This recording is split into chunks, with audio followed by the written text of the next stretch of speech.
in light of all the talks and hypes of delinking, de-globalization and de-risking, as an economist and also the chief of the WTO, how do you look at the future of global trade? What would you say to those naysayers who are questioning the benefits and utility of open and fair trade?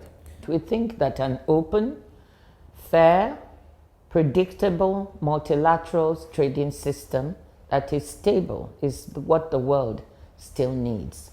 You cannot solve today's global problems without the multilateral trading system. So I think one is deceiving oneself by saying you trade doesn't work or you don't need it. Let me just take food. 1 in 5 calories consumed in the world is traded.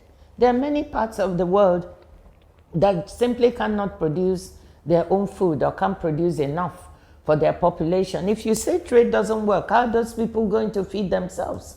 Take climate change. We know that climate change is changing the patterns of rain and production and heat.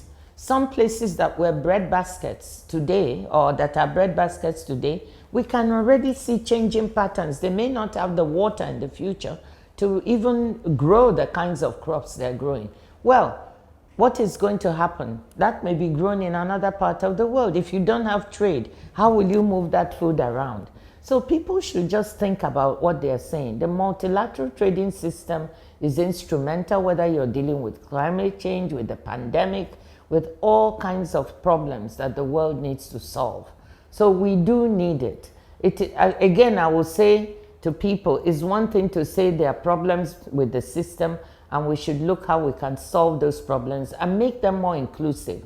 What we are actually advocating at the WTO is something we call re-globalization, and I want everybody to really walk away with that term, re-globalization. We want to reimagine globalization to include those who were left behind, whether it's poor people and poor regions in rich countries. Why don't you decentralize production and supply chains to where those people are to include them? Whether it is poor countries that were left behind, Africa has not really been integrated into the world trading system the way we would like.